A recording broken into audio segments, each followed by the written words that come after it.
네, 안녕하세요. 드랍 더 비트 팟캐스트에 오신 걸 환영합니다. 전 팟캐 호스트 양일수이고요. 오늘은 김정현님과 대화를 나눠봤습니다.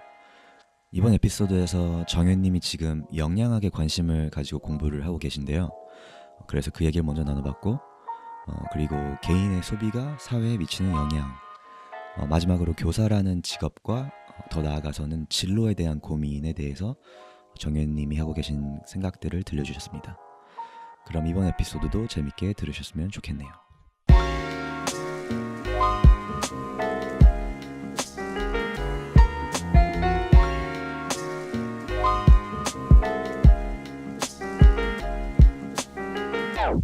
네, 안녕하세요. 안녕하세요. 오늘은 김정현님을 모셨습니다. 정현님 안녕하세요. 안녕하세요. 일단 정현님한테 제가 처음으로 드리고 싶은 축하의 말씀이 있어요. 뭐냐면 뭔가요? 처음으로 제 팟캐스트 나오신 게스트 분들 중에 저와 아무런 상관도 없는 게스트이세요. 진짜 영광입니다. 축하드립니다. 지금까지 뭐 나오신 분들 다 저랑 실제로 뭐 만났거나 네. 뭐 밥을 한 번이라도 먹었던 그런 사이인데 정현님은 저랑 아무런 상관이 없는 분이셔서 축하드립니다. 앞으로도 점점 이렇게 많은 게스트들 보실 수 있으면 좋겠네요. 그렇죠. 앞으로는 이제 지인이나 친구는 이제 다 벌써 활용을 했고요. 아, 정말요? 네, 앞으로 네. 제가 이제 밖에 나오실 게스트 분들은 다 정현님처럼 제가 한 번도 뭐 만나뵌 적이 없는 그냥 말 진짜 그대로. 영광이네요. 처음이라니. 정현님 처음이십니다. 네. 일단 저희가 이제 집에 걸어오면서 정현님께서 요즘에 바쁘시다고 어떤 행사를 기획은 아니고 어떤 행사를 준비하고 계신다고 저한테 말씀을 해주셨는데 뭘 준비하고 계시는지 살짝 얘기를 해주실 수 있으실까요? 대학 채식 연합 동아리가 있더라고요. 저는 몰랐는데. 네. 근데 제가 저희 학교 대표는 아니고 저희는 채식 동아리가 없어서 이제 타대생으로 거기에 이제 좀 준회원 정도로 들어가 있는데요. 이번에 비건 피더스라고 비건들 한 40명 정도, 비건뿐만 아니라 뭐 퀴어, 페미니스트 등등 소수자를 존중하는 그런 사람들을 40명 정도 모셔서 행사를 기획하고 있는데 40명. 네. 그 안에서 한 5분 정도 되는 영양 강의를 준비하고 있습니다. 근데 저도 옛날에 한때 한창 이제 채식 시작하고 나서 거의 관심을 가져가지고 책도 막 좀 읽고 다큐도 많이 보고 했는데 네. 남한테 그걸 설명하려고 하면은 내가 맞아요. 알고 있었다고 생각하는 것들도 되게 조금 설명하기 좀 힘들 수 있잖아요. 맞아요. 그게 진짜 네. 어렵더라고요. 맞아요. 그럼 강의 내용은 지금 준비가 어느 정도 생각이 되어 있으신 거예요? 강의 내용은? 네, 일단 네. 비건 채식에 초점을 맞춰서 네. 동물성 단백질이나 지방이 또 아무리 건강한 공간에서 길러졌다고 해도 얼마나 안 좋은지 이런 거나 통상적으로 사람들한테 좀 널리 퍼진 그런 단백질, 탄수화물, 뭐 지방 비율을 그대로 그냥 생각한 대로 먹으면 그렇게 먹을 수 없다는 그런 거를 좀 이야기하고자 합니다. 그렇군요. 그럼 일단 이제 채식 이야기로 먼저 시작을 좀 해보면 좋을 것 같은데요. 네. 이제 정현님의 채식 역사, 왜 처음에 어떻게 하게 되셨는지. 제가 채식은 이제 올해 2018년 1월 28일에 결심을 하고 시작을 했어요. 그때부터 제 스스로 정체성을 채식주의자로 이제 정의 내렸고, 네. 근데 그때부터 비건이었던 건 아니고, 비건은 올해 9월 정도부터 완전히 비건이 됐는데요. 네. 채식을 시작하게 된 계기는 딱 하나만 있는 건 아니고, 여러 가지 상황들이 그 시기에 맞물렸던 것 같아요. 그렇죠, 대부분. 네, 저도 그랬고. 네. 제가 작년 여름에 17년 여름방학에 다이어트를 한다고 이제 여름방학 동안에 2달 동안 한 10kg를 쑥 감량을 했어요. 네. 근데 먹는 걸로만 감량을 했는데 운동도 안 하고. 그럼 좀 덜 먹으신 거예요? 네, 덜 먹었죠. 삼시세끼를 고루 챙겨 먹고 그 인스타그램 다이어터들 보시면 식단 구성하는 그런 게 있잖아요. 뭐 건강한 채소와 건강한 단백질과 적당한 정제되지 않은 탄수화물과 막 이런 걸로 네. 제 나름대로 요리를 해서 그렇게 챙겨 먹었더니 살이 잘 빠지더라고요. 그때는 주로 뭘 드셨어요? 그때는 채식하기 전이시죠? 네, 그때는 완전 논비건이었고 네. 식당 같은 거 보면 생파프리카 같은 것도 예쁘게 잘라서 이렇게 데코레이션 해놓고 현미밥 그리고 뭐 돼지고기 조림 이런 거 네. 먹고 그랬어요. 네.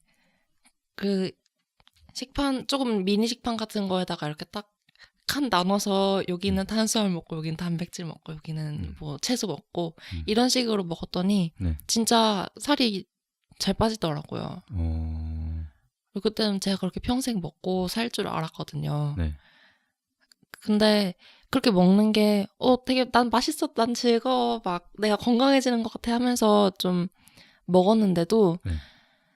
사실 그거 말고도 맛있는 걸 너무 많이 알고 있잖아요. 근데 이제 제가 올해 학생회장 선거를 하고 당선이 돼서 올 한 해 동안 저희 과 학생회장으로 있었는데 네. 그 선거를 하면서 제가 스트레스를 되게 많이 받고 또 그 시점에 선거뿐만 아니라 스트레스 받는 일들이 꽤 있었어요. 네. 그러면서 좀 눌러왔던 식욕이 터져서 폭식이 생기더라고요. 그러니까 한 달 만에 다시 10kg가 찌는 거예요. 네. 그런 거를 겪고 나니까 내가 건강하다고 믿어왔던 이 식단이 과연 건강한 거였나? 하는 생각이 많이 들더라고요. 그것뿐만 아니라 또 그 식단에 관심을 가지면서 건강한 식단을 만들어서 내가 이걸로 살을 빼야겠다 하는 생각이 있으니까 네. 되게 많은 식이요법들을 찾아봤어요. 네. 뭐 고탄수화물 저지방 채식이라던가 탄수 저지방.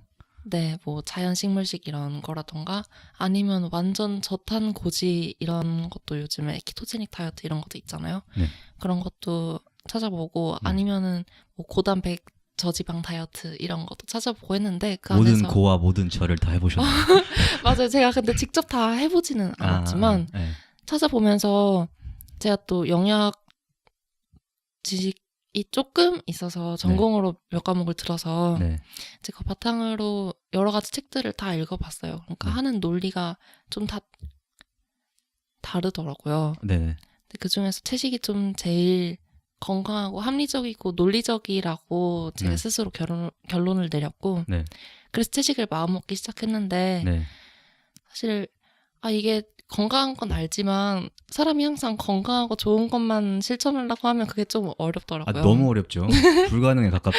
맞아요. 그래서 그때부터 이제 난 채식을 해봐야겠다 생각을 했는데 제가 올해 학생회장 되고 나서 전국 대학 학생회 모임 또 하여튼 이런 게 있었어요. 네. 네. 학생회 네트워크 거기 가서 네. 2박 3일 동안 1박 2일인가 하여튼 캠프를 다녀왔는데 비건식 옵션이 있더라고요. 네. 근데 학생회라는 데가 항상 학내 민주화라던가 학내 소수자들을 배려하고 어떻게 조금 더 많은 사람들에게 좀 학생회비를 고루 이렇게 잘 사용할 수 있을까 이런 것도 고민하고 네. 인권 문제도 되게 많이 고민을 하는 공간이잖아요. 네. 근데 그곳에서 비건식을 제공한다는 게 어떤 의미인가 생각을 좀 하게 되더라고요. 네. 왜냐면 다른 사람들은 2,800원짜리 한솥 도시락을 주면서 비건 한 5명이었나? 80명 정도의 크기였는데 퀵비 2만 원을 쓰고 한 5천 원 정도의 그 비건식을 직접 다 배달을 하더라고요. 그게 비용적으로 보면 엄청 비효율적인 그러네요. 선택인데 네. 그럼에도 불구하고 비건식을 제공하는 게 어떤 의미인가 생각을 많이 하게 됐어요. 그러면서 그냥 단순히 채식을 넘어서 건강을 생각한 채식을 넘어서 비건을 왜 해야 하는지에 대해서 그때 생각을 많이 해보게 됐던 것 같아요. 또 그쯤에 비건폴이라는 카카오톡 오픈 채팅방에 제가 들어가게 됐는데 네. 거기서 다른 정말 오래 비건을 실천하시면서 환경 문제나 아니면 동물권이나 그런 거에 대해서 많이 알고 계시는 분들의 생각을 많이 보고 듣고 배우면서 네. 이게 정말 옳은 길이다라는 생각을 하게 됐어요. 그래서 채식을 지향하고 이제 거의 그때는 플렉시테리언 정도로 이렇게 살다가 고기를 거의 안 먹긴 했지만 네. 이제는 완전 비건이 됐습니다. 아 그렇군요. 그럼 정현님은 어떻게 보면은 뭐 어슬링 뭐 이런 다큐를 봐서 좀 시각적인 어떤 임팩트를 딱 받아서 아 내가 동물들이 저렇게 고통을 받고 있는데 도저히 그 내 입에 고기를 넣을 수 없다 뭐 이런 게 아니라 정말 그냥 학구적인 어떤 어떤 연구와 공부를 통해서 이게 과학적으로 가장 논리가 있다 약간 이렇게 채식을 시작하게 된 것이네요. 어떻게 보면은. 그쵸. 시작은 그렇게 하게 됐는데 네. 그러니까 그냥 채식인에서 비건으로 넘어가기까지는 또 그런 시각 자료들의 영향도 컸던 것 같아요. 그렇군요. 네. 그건 좀 나중에 네. 되게 신기하네요. 보통이라고 얘기할 수는 없을 것 같지만 제 주위에는 이제 대부분 책을 읽거나 다큐를 보거나 해가지고 뭐 건강 이런 영양학 이쪽으로 접근을 안 하고 그냥 뭐 동물권이나 이런 식으로 채식을 많이 접하는 분들이 많이 계셔서 맞아요. 정현님 케이스는 조금 드문 것 같아요. 제 위주에는 제 주위에는. 근데 이게 네. 채식이라는 게 시작하는 계기는 다들 달라도 또 실천하다 보면 다들 하나의 공감대로 이렇게 모이게 되더라고요. 그건 맞는 것 같아요. 네. 하여튼 지향점이 다 비슷하니까. 네네네. 그렇군요. 그럼 지금 아까 그 영양학 전공 과목으로 수업을 몇 개 들으셨다고 그러셨는데 그럼 네. 지금 전공이 제가 사실 사범대가 어떤 시스템인지 잘 몰라요. 네. 그럼 거기는 그 안에서도 또 전공을 고르는 거예요? 그렇진 않고 네. 저는 사범대 중에서 좀 보통 국어교육과 수학교육과 이런 게 익숙하실 것 같은데 네. 저는 가정교육과라고 중고등학교 기술과정의 교사를 양성하는 학과에 다니고 있어요. 네. 근데 그중에서 기술 부분은 아예 안 배우고 네. 가정 부분을 배우는데 네. 그러니까 교육 부분 일단 배우고 의식주, 아동가족, 소비 이런 부분을 배우는데 그중에서 식파트에서 영양학을 배우고 있습니다. 그럼 학교에서 실제로 이제 채식을 옹호한다까지는 아니지만 채식에 대해서 긍정적인 이 면을 보여주는 그런 수업 내용이 있다는 말씀이세요? 사실 수업 자체가 그렇게 구성된 수업은 네. 별로 없는 것 같아요. 왜냐면 영양학 수업을 제가 1학년 때 기초 영양학을 들었을 때만 해도 교수님이 매일 하루에 우유 한 잔씩 먹어야 한다. 이 말씀을 항상 하시고 오늘 아침 먹고 온 사람 있는지 항상 수업 시작하기 전에 물어보시고 오늘 우유 한 잔씩 먹었는지 물어보셨거든요. 네. 그러면서 저는 그때 살면서 제가 우유를 되게 안 좋아했는데 진짜 살면서 우유를 제일 많이 먹었던 시기인 것 같아요. 하루에 한 잔씩 마시려고 노력을 했기 때문에. 교수님이 마시라고 해서. 네, 왜냐면 되게 그래서 그때 좀 살도 많이 찌고 근데 우유뿐만 아니라 그때 또 다른 외식을 또 처음 엄청 많이 하게 되니까 건강이 좀 안 좋아진 것 같아요. 근데 채식을 옹호하는 수업 자체, 그러니까 옹호라기보다는 채식에 대해서 좀 호의적인 수업은 없었던 것 같고 그렇다고 또 완전히 채식을 배척한다 이런 수업도 없긴 한데 이제 3학년이 되니까 수업 시연이라는 또 수업이 있거든요. 무슨? 수업 시연이라고 가정 교재 연구 및 수업 지도 뭐 이런 게 있어요. 네. 내년에 교재행 실습을 나가게 되면 실제로 학생들 앞에서 수업을 하게 되는데 그때 어떻게 할지 뭐 수업 지도안을 짜는 것부터 수업을 직접 40분짜리 수업을 하는 그런 수업을 하게 됐거든요. 이제 가정교과에서 윤리적인 소비나 아니면 뭐 환경을 고려한 식생활 이런 것들을 또 다루는 파트들이 있어서 제가 그중에서 환경을 고려한 식생활에 대해서 수업을 하면서 채식에 많이 호의적인 수업을 진행을 했었습니다. 네, 그 말씀하시니까 그 지지난번 게스트로 나오신 분 이제 조민주 씨라고 계신데 그분이 지금 초등학교 교사이시거든요. 그래서 정현님 나중에 시간 되시면 한번 들어보시면은 공감되는 내용이 조금 있을 것 같아요. 너무 좋아요. 근데 이제 민주 씨가 저한테 이제 지금 초등학교 6학년을 가르치고 계세요. 근데 채식을 하고 계시는 분인데 당연히 그래서 나왔겠죠. 제 밖에 쓸데없는 말 했네. 어쨌든 근데 자기가 이제 아이들을 가르치고 그 교과 과정을 아이들에게 전달하는 그 과정에서 되게 갈등이 되는 순간들이 많다는 거예요. 어떤 순간들이냐면 이제 교과서에서 말하는 내용은 이렇게 한 가지가 있고 또 근데 내가 지키고 내가 따르는 신념이랑은 좀 상반된 그런 순간들이 있다는 거예요. 예를 들어서 교과 과정에 이제 아까 말씀하신 대로 뭐 우유 한 잔을 꼭 마셔야 된다. 뭐 아니면은 뭐 단백질 중에 이제 고기가 버젓이 이제 건강한 식품군 중에 하나로 들어가 있고 그리고 뭐 요리하는 수업이 있으면은 뭐 요리 뭐 예시 중에 뭐 고기가 들어가는 요리를 맞아요. 교과서 내용으로 담겨져 있다던가. 근데 그런 순간들이 이제 찾아오면은 민주 씨는 되게 내적 갈등을 겪고 있다고 말씀을 하셨어요. 다 실과 부분이네요. 저희 가정과 네, 부분이네요. 네. 그래서 그게 지금도 숙제이고 아마 네. 앞으로도 민주 씨가 조금 해결을 계속 해 나가셔야 될 어떤 과제일 것 같은데 그 정현님도 혹시 그런 문제에 대해서 생각을 해보셨어요? 네, 저도 네. 뭐 채식을 직접 채식에 관심을 가지기 전까지는 영양학이나 뭐 조리과학 이런 교재들에서 다루는 내용들이 다 식품군으로도 육류, 뭐 난류 이런 게 다 들어가 있고 그냥 그게 당연히 건강한 식품 우리가 섭취할 수 있는 음식으로 저는 생각을 하고 살았기 때문에 네. 아무런 생각이 없었는데 네. 채식을 딱 접하고 나니까 그게 아닌 거예요. 네.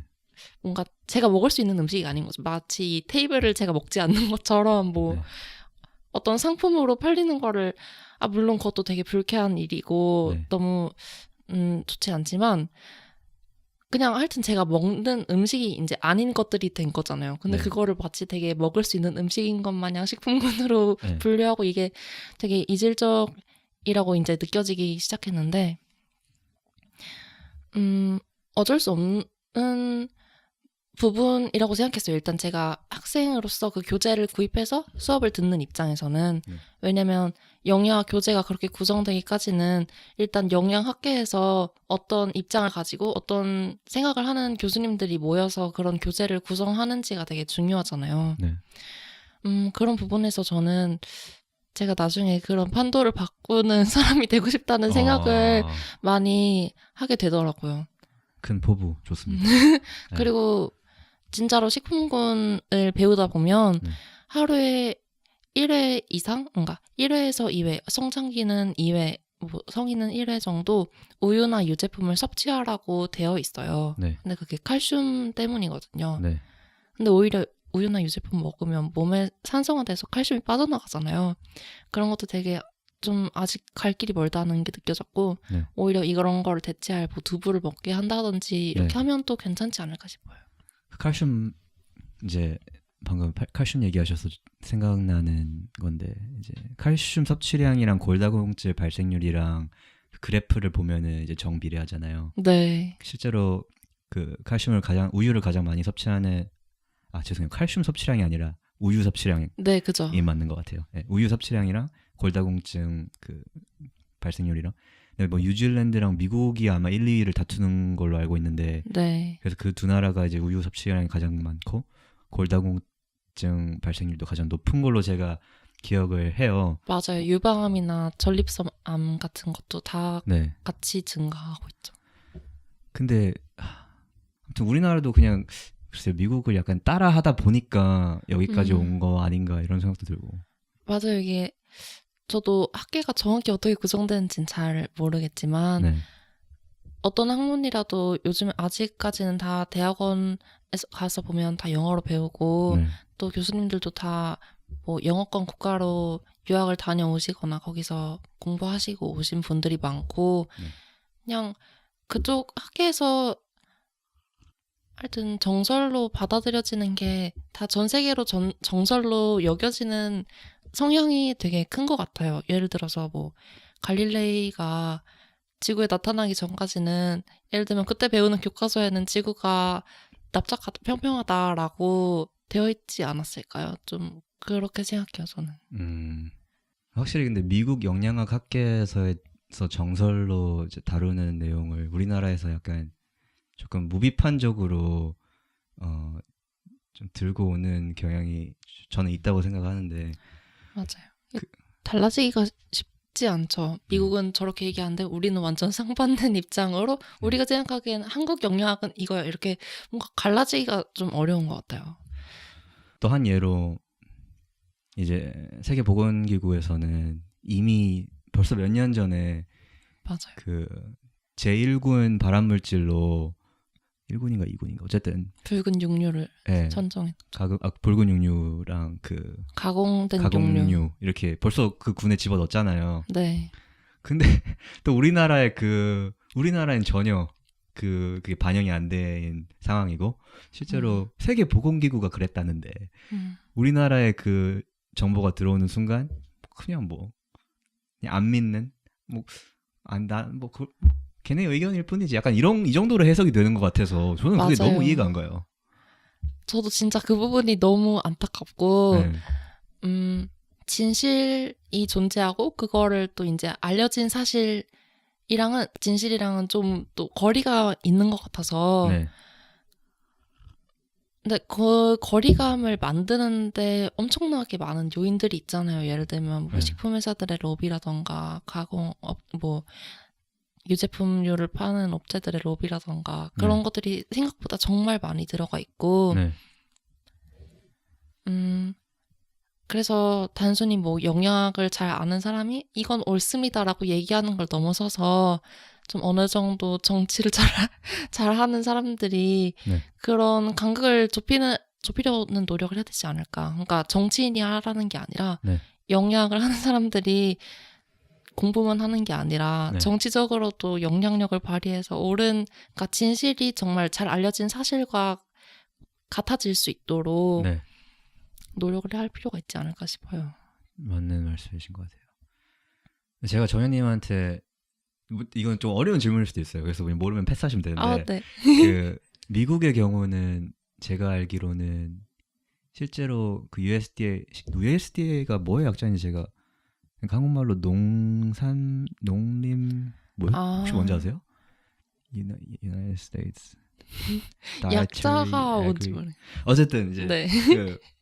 그 영양학 관련돼서 이제 가장 뭐 미 농무부 뭐 이런 건가요? 농무부가 맞는 것 같아요. 농무부로 가죠 일단. 네. 틀리면은 혼내주세요. 틀리면 어쩔 수 없고. 틀리면 죄송. 어쨌든 이제 근데 거기에 그 위원회가 있을 거 아니에요. 근데 이제 그 중에 그 중에 여러 명이 실제로 그 축산업이나 맞아요. 그 낙농업이나 이런 약간 산업에서 꽂은 사람들인 거예요.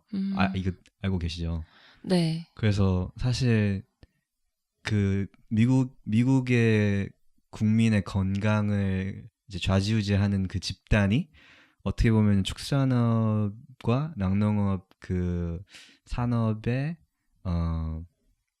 산업과 이제 뗄래야 뗄 수 없는 관계인 거고 이게 되게 위험한 상황이잖아요. 근데 혹시 우리나라는 약간 어떤 상황인지 혹시 아는 게 좀 있으세요? 저도 자세히는 모르는데 네. 최근에 그 유엔 산하 기구 중에 세계 식량 보건 기구라고 FAO가 있어요. 네. 근데 FAO 그러니까 본부는 로마에 있는 걸로 아는데 하여튼 우리나라도 회원국으로 FAO 한국 협회가 있거든요. 네. 그러니까 그 협회 회원으로 또 가입한 단체들을 또 제가 보게 됐는데 네. 축산업계도 정말 많고 낙농업계도 정말 많더라고요. 네. 근데 세계 식량 보건 기구면 하는 일이 이제 식량 공급을 얼마나 전 세계 사람들이 기아 없이 잘 살 수 있나 좀 이런 일도 하고 뭐가 건강한 식단인가 이런 것도 정말 얘기를 많이 하는 유엔 산하 기구고 거기서도 실제로 플랜트 베이스드 다이어트를 얘기를 많이 하더라고요. 그 공식 거기서 보면. 그런데 이제 축산업계들도 회원으로 많이 가입을 해서 뭐 우리나라 안에서 영향력을 행사하고 있을 수 있겠죠. 근데 그것뿐만 아니더라도 네. 되게 많은 영향이 있지 않을까 싶어요. 정확한 그런 배경은 모르겠지만 있겠죠 분명히.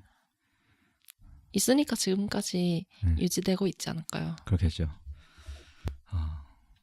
궁금하긴 하네요. 정확히 입김이 얼마나 센지는. 맞아요. 아무튼 좀 새길로 빠졌는데 이제 다시 채식 얘기로 좀 돌아가서 네. 그 이제 채식을 올해 1월에 시작을 하셨고 거의 1년이 지난 이 시점에 네. 정현님 돌아봤을 때 채식을 하고 나서 인간관계가 사회생활에 있어서 약간 어떤 변화가 있었나요? 뭔가 이 방송을 제 아는 사람들이 많이 안 보길 바라면서 볼 거예요. 걱정하지 마세요. 제가 사실 올해 학생회장을 하면서 인간관계에 대해서 생각을 많이 하게 됐어요. 왜냐면 저희 과를 엄청 사랑하고 그래서 학생회장을 하기도 했지만 뭔가 제가 생각하는 바른 방향? 이런 거를 추구를 하다 보니까 뭐 막 엄청 그런 건 아니었지만 선후배 간의 위계 질서가 막 이렇게 뚜렷하게 나타나는 뭐 그런 거라던가 그런 거에 대해 생각을 많이 하면서 저는 대표자를 하게 됐는데 그 과정에서 뭔가 좀 멀어지는 관계가 많고 그러다 보니까 채식을 하면서 막 더 그런 건 없었던 것 같아요. 채식을 하면서는 오히려 같은 공감대를 가진 사람들을 더 많이 만날 수 있었고 네. 그래서 너무 좋았어요, 저는. 근데 예를 들어서 그러니까 채식을 시작하고 나서 좀 마음이 맞는 사람들을 더 많이 만났던 건 좋은데 그 기존에 이제 정현님이 알고 지냈던 사람들이나 아니면 뭐 가족이나 이런 사람들과의 관계에 있어서는 조금 뭐 우여곡절이 있었나요? 아니면 그냥 뭐 잘 이해를 해주는 편이었나요? 가족은 지금 엄청 수용적인 분위기인데 네. 맨 처음에 채식을 한다고 하면서 이제 난 이것도 안 먹을 거고 이것도 안 먹을 거고 이제 저희 집에 천연 조미료라고 뭐 새우, 멸치, 뭐 표고버섯 이런 걸 갈아 놓은 가루가 있어요. 네.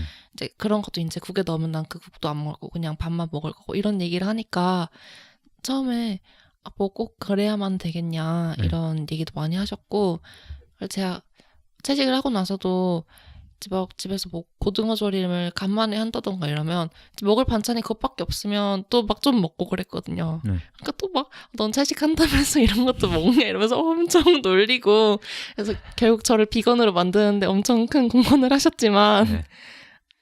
널어서 먹는다 좀 이런 마음으로 네. 네. 근데 되게 저는 막 큰 갈등을 겪는 그런 상황은 없었던 것 같아요. 다 어떤 원만하게 어떻게 처리가 됐군요. 네네. 친구도 뭐 별 문제 없었어요? 주변에서? 네, 친구도 네. 밥 먹을 때 어떻게 해요, 친구들이랑? 밥 먹을 때 제가 잘 골라 먹거나 그냥 가려 먹는 것 같아요. 예를 들면 뭐 버거킹에 가면 감자튀김을 먹는다던가. 감자튀김 라지 한 3개 트레이에 뿌려가지고. 그렇죠, 그렇죠. 그러면은 뭐 예를 들어서 친구들이 정연아 뭐 우리 이제 밥 먹을 건데 너가 식당 골라. 약간 이 정도의 배려가 사실 뭐 그런 상황이 있었어요? 뭐 배려란 단어를 제가 좀 조금 조심스러운데 어쨌든. 근데 식당을 고르는 일은 생각보다 되게 많은데 네. 그걸 고를 때 사실 뭐 우리나라가 요식업계가 엄청 발달이 돼 있으니까 네. 식당이 막 하나밖에 없다 이런 공간은 없잖아요. 네. 그래서 제가 충분히 선택할 수 있는 옵션이 있는 공간들을 한 뭐 7개 정도 고른 다음에 이 안에서 너가 골라 이렇게 하면 저는 그 안에서 뭘 먹어도 괜찮은 거죠. 그렇게 처신을 하시는군요. 네. 현명하시네요. 근데 그러면은 밥 먹을 일이 있을 때마다 사전에 약간 준비하는 시간이 조금 필요하겠네요. 맞아요. 근데 학교 주변에서 보통 대부분 먹다 보니까 네. 일단 이미 거의 다 파악된 상태고 이래서 그렇긴 괜찮더라고요. 하네요. 그렇네요.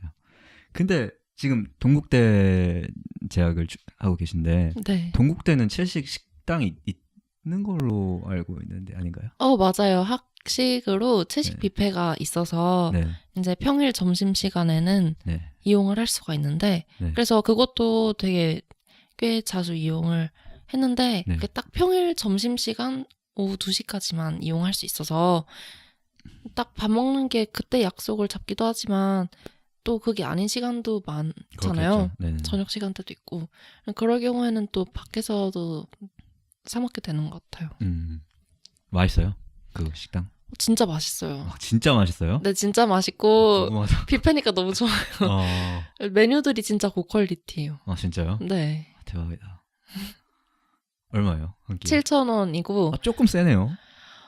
학식치고는 센 편인데 네. 저는 진짜 가성비 좋다고 생각해요. 왜냐면 진짜요? 양도 뭐 개인이 계속 퍼오면 되는 거고 음, 양이야 뭐 본인이 먹는 양이 원래 정해져 있지만 종류나 그런 것도 괜찮고 퀄리티나 막 청결도 이런 게 진짜 좋은 것 같아요. 그거 일반 식당 생각하면 혹시 외부인도 가도 돼요? 외부인 오셔도 되는데 외부인은 9,000원이라고 쓰여 있는데 네. 아마 대학생이라고 생각하시면 7,000원 받으실 것 같아요. 뭐 학생증을 제시해야 되는 그런 거 없어요? 그런 거 없어요. 저는 웬만하면 대학생으로 뚫릴 것 같으니까. 그런 것 같아요. 진짜 그럴 것 같아요. 네. 자주 애용하겠습니다. 동국대 앞으로 잘 부탁드리고요. 근데 되게 웃긴 게 저는 그 동국대 채식 동아리가 없잖아요. 네. 근데 채식 식당도 있고 한데 그러면 채식에 대한 채식 인프라도 잘 갖춰져 있는 편이고 그러면 거기에 대한 인식이 좀 높을 것 같은데 그럼에도 불구하고 동아리가 아직 없다는 게 저는 조금 좀 의아해요. 어떻게 그렇죠? 그러니까 저도 보통 다른 학교들을 보면 네. 이제 채식당이 없는 경우에는 채식 동아리에서 그런 목소리를 되게 많이 내고 채식 인프라를 구축하기 위해서 노력을 많이 하시더라고요. 네. 근데 동국대는 이제 불교 재단에서 설립한 학교여가지고 이제 스님들도 굉장히 많으시고 총장님도 스님이고 그리고 사찰 음식 이런 거에 대해서도 사찰 음식 연구소도 있고 그러거든요. 학교 안에요? 네. 오. 그래서 거기서 수업도 들어보고 했는데 재밌겠다. 근데 그래서 오히려 그러니까 이게 뭐 비건에 대해 열려 있다기보다는 스님이나 사찰 문화에 좀 열려 있지 않나 싶은 생각이 들어요. 거의 그냥 약간 종교로 이해를 해주는 거지 이거를 어떤 맞아요. 그런 거군요. 근데 제가 알기로 그 채식치유학이라는 책을 쓰신 이광조 박사님이 계신데 네. 그분이 옛날에 목소리를 많이 내셔서 서울대랑 동국대 채식당을 만드는데 되게 큰 힘을 쓰셨다고 알고 있거든요. 그래서 사찰 음식 때문인 건지는 정확히는 모르겠는데 네. 네. 여튼 있어서 정말 그전에는 뭐 우리 학교에 이런 학식도 있대 뭐 이 정도였는데 지금은 진짜 너무 감사하죠. 맞네요. 올해 시작하셨으니까 네. 1학년, 2학년은 그냥 뭐 갈 일이 없으셨겠네요. 한두 번 가보고 뭐 맛있고 진짜 좋다. 뭐 우리 학교 이런 것도 있다. 독특하다 이 정도였는데 지금 뭐 없으면 너무 서운했을 그런 존재죠. 그러면은 거기에 주로 그 식당을 이용하는 사람들은 네. 뭐 아까 학교에 이제 교수님, 스님도 있다고 그러셨는데 네. 학생들은 잘 이용을 안 해요? 아니면 학생들도 많이 이용을 하긴 하는데 네. 교직원이나 교수님들 아니면 스님들 이용 비율이 조금 더 높은 것 같아요. 근데 제가 관찰해본 결과 스님들도 다 채식하시진 않고 그냥 뭐 일반 학식당에서 불닭솥밥 같은 것도 잘 드시고 하더라고요. 그래요? 또 저희 고정관념이 하나가 또 깨지네요. 스님이라고 다 채식을 하는 건 아니다. 그렇더라고요. 재밌네. 나 그거 처음 알았어요. 저는 아까 맞아요. 사실 뭐 스님에 대해서 제가 막 평소에 많이 생각하는 건 아닌데 스님은 채식을 한다고 다 대부분 채식을 할 거라고 생각했는데 아닌군요. 이게 또 네. 잘 알기 전에는 사실 뭐 교리로 해야 한다 이렇게 얘기하는 걸 또 100% 따르기가 쉽지는 않잖아요. 그렇죠. 또 그래서 일반인들 중에서 채식하는 사람의 비율보다는 스님들 중에서 채식하는 사람의 비율이 월등히 높은 거는 사실인 것 같지만 또 100%는 아닌 것 같더라고요. 예외는 있죠. 근데 생각보다 예외가 좀 많은 것 같긴 한데. 예외 많죠. 완전 약간 완전 딴 얘기인데 스님 얘기해서 제가 네. 좀 무슨 어떤 옛날에 엄마랑 지하철 타고 가고 있는데 네. 지하철 스님이 탔어요. 근데 스님이 나이키를 신고 있는 거예요. 그래서 엄마가 너무 좀 큰 소리로 저한테 야 스님도 나이키 신어 이러는 거예요. 그래서 스님이 엄마를 딱 보더니 왜요? 스님 나이키 신으면 안 돼요? 갑자기 그게 떠오르네요. 네. 스님들이 근데 제가 팀플 같은 것도 이제 같이 하고 네. 하면서 이제 몇 마디 나눠보면 네. 아이템들의 색깔을 좀 제한하시더라고요. 회색 계열로. 아. 근데 그건 있으시더라고요. 이제 승려복을 항상 회색 승려복을 입고 계시고 네. 이제 뭐 백팩이나 이런 것도 잘 매시는데 백팩, 에코백 뭐 이런 것도 다 회색으로 선택을 하시고 그러니까 아이폰 X도 실버로. 그런 그럴 식인가요? 수 있겠네요. 근데 핸드폰 색깔까지는 안 그런 것 같긴 한데 쓰지 않을까요? 핸드폰 케이스 파란색 입고 계시는 거 보고 아 진짜요? 같은데, 네. 그 스님은 약간 마이웨이. 어쨌든 스님에 대한 고정관념이 이렇게 하나둘씩 깨지고 있네요. 그 이제 정현님이 요즘에 이제 영양학 공부를 열심히 하고 계시고 그리고 아까 말씀하신 것처럼 곧 있을 그 행사에서 무려 강사로 이제 첫 데뷔를 하신다고 말씀하셨는데 근데 저도 영양학을 꽤 열심히 공부를 했던 것 같아요. 그냥 막 책 한두 권 읽은 게 아니라 저도 그 코넬 대학교에 그 콜린 캠벨 할아버지가 설립한 그 과가 있잖아요. 식물 기반 영양학. 저 이번 겨울방학에 들으려고 결제 완료해놨어요. 아 진짜요? 네. 저 그거 거기 졸업생입니다. 실제로 3개월짜리. 네. 아니 가서 들은 거 아니고 인터넷으로 하잖아요. 3개월이나 되나요? 3개월 될걸요? 6주인가? 6주인가요? 맞아요. 6주였던 것 같아요. 두 달이구나. 맞아요. 그 정도였던 것 같아요. 네. 3개월 아니네요. 정정하겠습니다. 6주. 너무 기대돼요, 그거. 그거 되게 재밌어요. 근데 그게 왜 재밌냐면은 먹는 얘기만 하는 게 아니라 되게 약간 포괄적으로 뭐 환경이나 뭐 농사, 약간 농업이나 약간 이런 그림을 되게 크게 그려요. 그 코스에서. 그래서 뭐 GMO 얘기도 나오고 네. 막 그런 뭐 몬센토나 뭐 듀폰이나 이런 뭐 기업 얘기도 나오고. 네. 그래서 정말 막 단백질, 탄수화물 얘기만 백날 하는 게 아니라 되게 조금 전체적인 약간 그림을 그려주기 때문에 되게 재밌어요. 역시 거시적인 걸 볼 수 아는 사람은 채식하죠.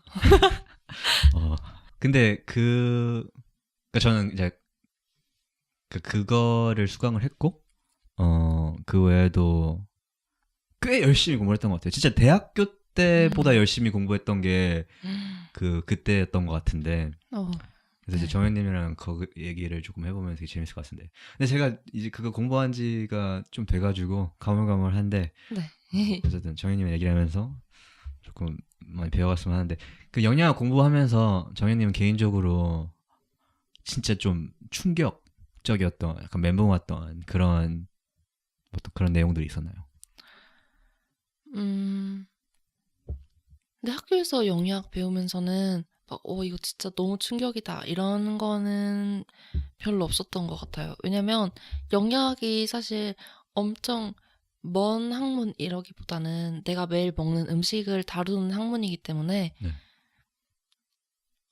너무 생소하거나 너무 새로운 그런 내용은 사실 별로 없거든요. 이거를 뭐 외워야 되고 이런 느낌인데 영양학적 지식을 배울 때보다 오히려 채식 영양학에 관심을 가지고 그 채식 영양학자분들이 계시잖아요. 뭐 콜린 캠벨이라던가 하비 다이아몬드라던가 좀 그런 분들이 쓰신 책들을 읽으면서 시각이 좀 바뀌었던 것 같아요. 이게 영양학적 지식은 사실 같은 지식을 가지고 다 다른 이야기를 하지만 네네. 이런 시야로 볼 수 있구나 하는 그 충격이 되게 컸던 것 같아요. 그 시야가 어떤 시야인지 조금. 일단 동물성 단백질을 다루는 시각이라던가 네. 평소 영양학 교과서에서도 그렇고 사람들이 생각하는 건강한 식단에 대한 통념이 있잖아요. 그렇죠. 뭐 고기를 먹어야 어느 정도 체력이 좋고 뭐 식이섬유도 적당히 섭취해야 되고 또 뭐 탄수화물 너무 많이 먹으면 안 되고 이런 시각이 딱 있어서 저는 네. 그게 정설이고 그게 진실인 줄 알았는데 네, 저도. 그것도 하나의 영양학계 다수를 차지하는 하나의 그냥 입장이었을 뿐이라는 걸 조금 알게 됐죠. 네. 그리고 그 입장은 너무나 큰 오류가 있다는 거를. 오류도 있고 너무나 큰 외부 영향의 산물이기도 하고 맞아요, 맞아요. 네. 그거 그렇군요. 뭐 저도 사실 정현님 어떤지 모르겠는데 저도 뭐 제 삶의 95%? 그러니까 제가 1년 좀 넘었으니까 재직한 지. 그 전까지는 뭐 저도 그 입장을 완벽하게 대변하는 사람 중에 하나였고 당연히 탄수화물 많이 먹으면 살찌는 거고 실제로 뭐 맞아요. 탄수화물 그 스펙트럼이 존재한다는 것도 몰랐고 뭐 통곡물이나 흰 쌀밥이나 그냥 탄수화물이지 뭐가 무슨 차이가 있냐. 밥 먹으면 살찌는 거 아니냐. 당연히. 맞아요. 당연히 그렇게 저도 생각을 했었고 고기 먹으면은 뭐 키 크고 뭐 음. 근육 붙고 맞아요. 우유 마시면은 뭐 뼈 튼튼해지고 당연한 거 아니냐. 뭐 저도 이런 이제 생각을 했던 수많은 사람 중에 한 명이었는데 이제 공부를 좀 하면서 이게 사실이 아닐 수도 있겠구나. 약간 이런 생각을 점차 좀 하게 됐던 것 같은데 맞아요. 그러면은 곧 이제 강의를 하시는데 그 강의 내용을 여기서 미리 티저로 조금만 들려주신다면은. 근데 아직 준비 중이어가지고, 그리고 뭔가 강의라고 하기에는 너무 짧고 제가 아직 아무것도 아닌 사람이어서, 네. 어, 근데 아까 그 단백질 내용 다루신다고 하셨잖아요. 네. 그거 네. 저는, 그 얘기를 조금 하고 싶어요. 네네. 사람들이 고기 하면 어떤 영양소가 있을 것 같아요? 하고 물어보면 바로 단백질이요 이러고, 네, 맞아요. 채소하고 물어보면 식이섬유요 이러고, 뭐 과일은 뭐가 들어가 있을 것 같아요? 이러면 뭐 당분이요 뭐 이러잖아요. 당분이라 그래요? 비타민이라 안 그래요? 비타민이라고 하나요? 제가 그냥 저도 잘 몰라요. 비타민이라고 할 수도 있고, 네. 뭐 여러 가지가 다 들어가 있으니까. 네네. 근데 저는 그래서 고기는 정말 단백질만 있는 식품이라고 생각을 하고 살았어요. 저도. 근데 고기의 성분을 딱 분석해 보면 일단 탄수화물은 하나도 없고 단백질이 한 30% 정도 된다 치고, 그러니까 이거는 뭐 정확한 건 아니고 고기마다 다르죠 또. 근데 또 비타민이나 미네랄 같은 미량 영양소들도 뭐 한 5% 정도 있다 치고 나머지는 다 지방이거든요. 지방이 엄청 많이 들어있죠. 맞아요. 심지어 닭가슴살도 그러니까 지방에서 오는 칼로리가 한 60% 정도 된다고 하는데. 맞아요. 진짜 높은 걸로 기억해요, 저도. 맞아요. 네. 그런 게 되게 충격이었어요. 그러니까 나는 건강한 단백질을 먹겠다 하면서 닭가슴살을 먹지만 사실은 동물성 지방을 60%나 섭취하고 있는 상태였던 거죠. 그게 되게 웃긴 게 사람들이 이제 그 고기 이꼴 단백질 공식이 머릿속에 있잖아요. 맞아요. 근데 사실 더 정확한 표현은 고기 이꼴 지방이 사실 맞는 말이죠. 맞아요. 네. 근데 그거를 사실 잘 모르죠, 사람들이. 저도 뭐 1년 전만 해도 몰랐고. 그리고 닭가슴살이 정말 소위 말하는 깨끗한 이제 육류의 대명사인데 맞아요. 그것도 진짜 웃긴 것 같아요. 거기에 그렇게 많은 지방이 들어있다는 걸 사람들이 모르고 그걸 이제 운동하시는 분들이나 다이어트 하시는 분들이랑 꾸역꾸역 하루에 뭐 그렇게 챙겨 먹는 게 심지어 막 먹기 힘드니까 갈아서 먹더라고요. 진짜 무슨 맛일까요 그거? 너무 맛일 것 같아요. 드셔보셨어요 혹시? 안 먹었죠. 저는 막 데리야끼 닭가슴살 이 정도까지는 해 먹어봤는데 갈아 먹어보지는 않았어요. 진짜 생각도 하기 싫어요.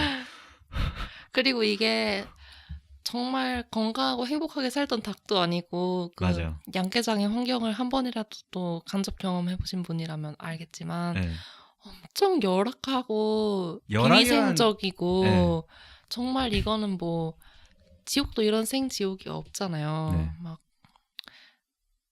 고기로 태어나서 뭐 이런 책 보면 진짜 이거는 내가 이런 데서 난 음식을 먹어도 되나 싶을 정도로 열악한데, 그러니까 이게 뭐 영양적으로도 너무 안 좋고 심지어 거기에 엄청 열악하고 더럽고 아무도 존중받지 못하는 그런 환경에서 난 무언가를 내 몸에 넣는다는 게 진짜 이상하더라고요.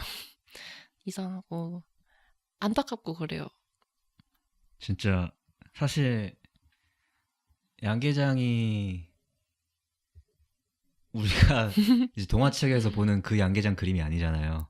닭들이 맞아요. 푸른 광활한 초원 위에 뛰놀고 뭐 광활한 초원까지는 아니더라도 그래도 이제 마당에서 불이 예, 쏘면서 막 예. 행복하게 푸드덕푸드덕하고 근데 현실은 이제 사실 불도 안 들어오죠.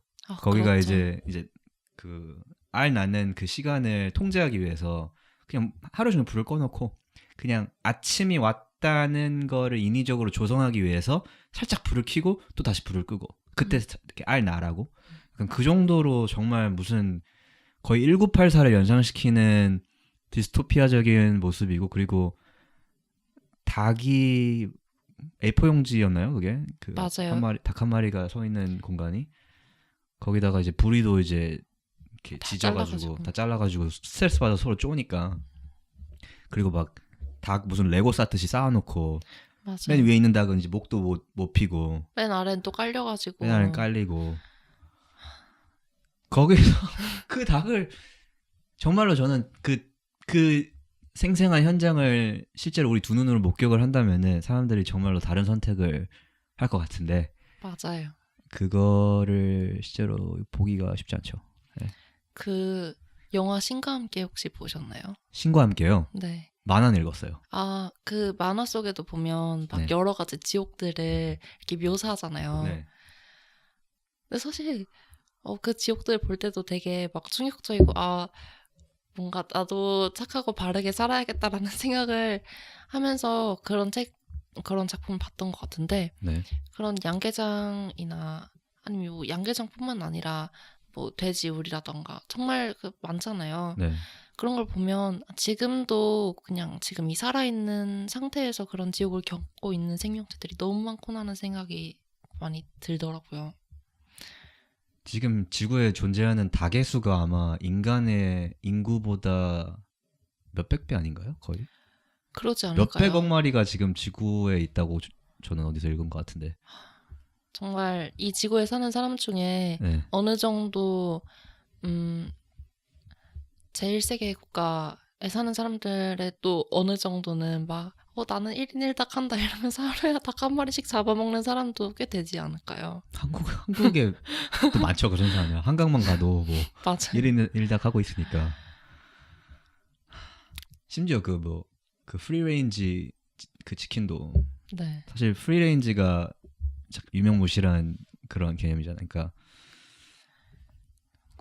마케팅이죠. 그냥 네. 뭐 얼마나 닭의 입장을 생각했겠어요. 그냥 자기 죄책감을 좀 덜기 위해서 사람들에게 그 마케팅 전략을 펼치는 것 같고 제가 생각하기에는 먹히죠 그게. 그리고 많이 먹히죠. 네. 얼마 전에 학교 생협에 보니까 또 동물복지 달걀이 들어왔더라고요. 옛날에는 뭐 감동란 이런 것만 있었다면 네. 이제는 뭐 동물복지 달걀에서 조금 더 비싼 가격으로 팔리고 있더라고요.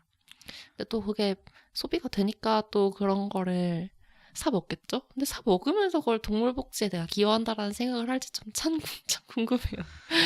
동물복지 달걀은 그러면은 뭐 동물복지 그 단어 안에 들어가는 게 뭐예요 정확히 혹시 아세요? 그거는 정확히 모르겠는데 네. 제가 살충제 달걀 파동이 한참 있었을 때 작년에 네.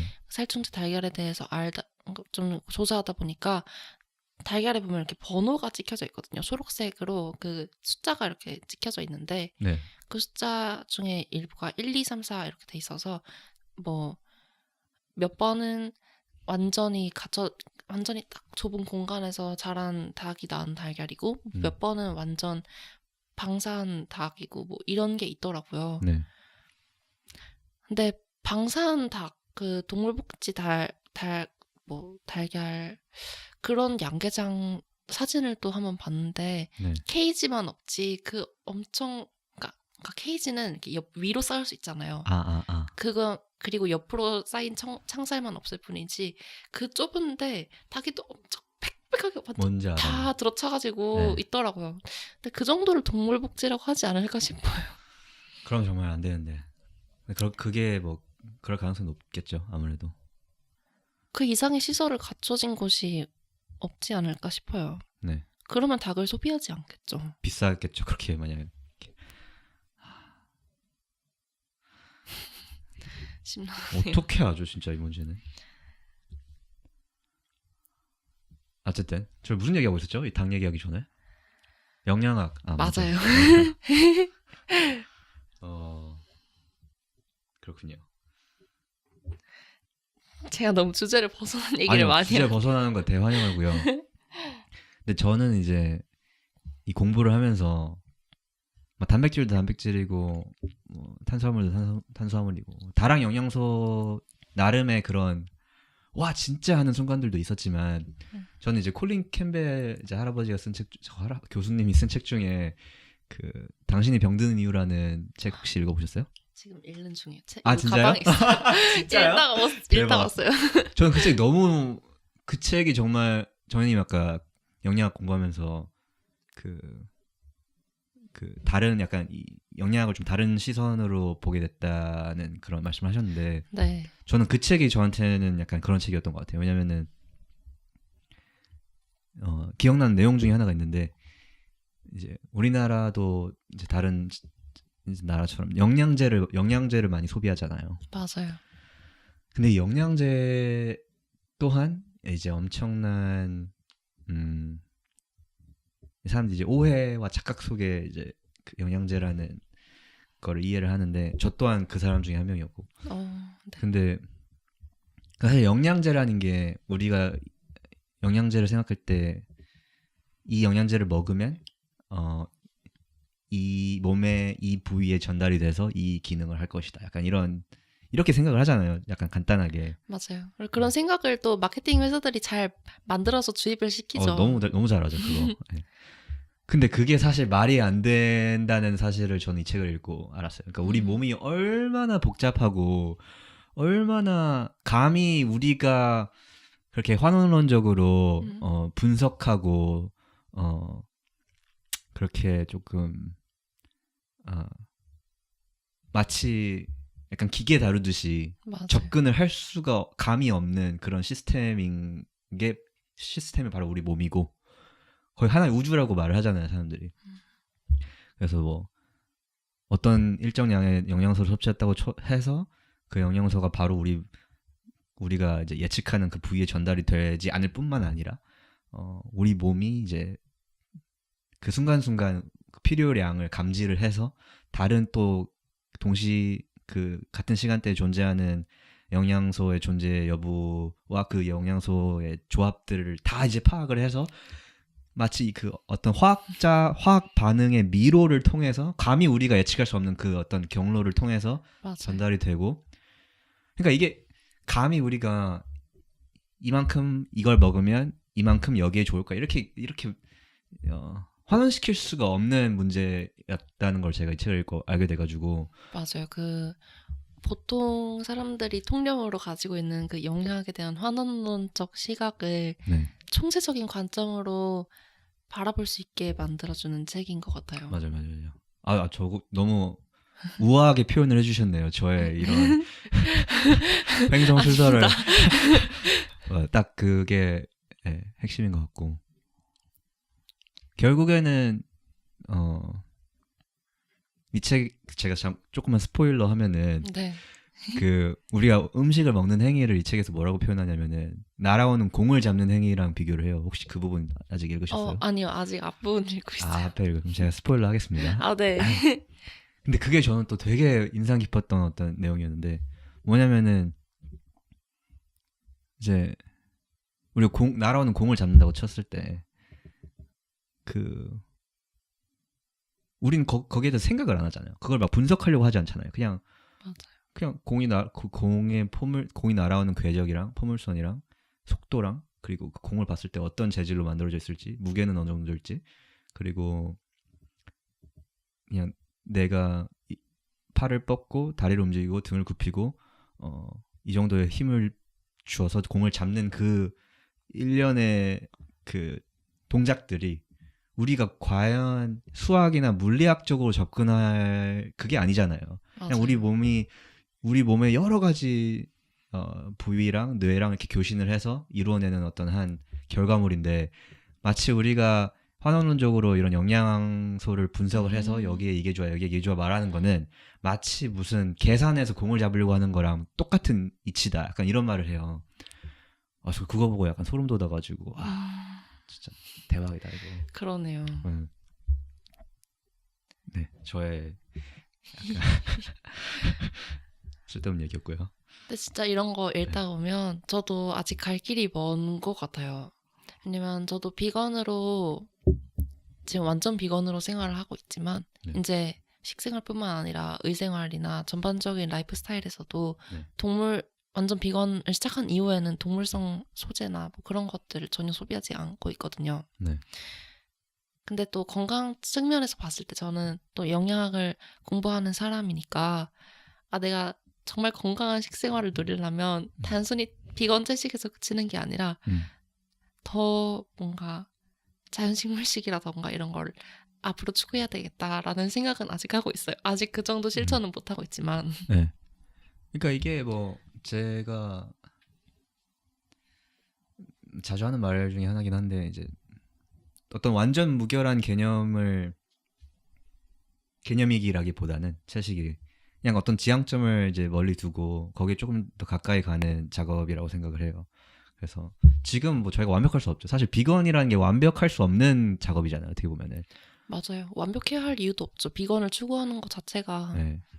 하고 있다는 거에 저는 그 의미가 있다고 생각하고. 네.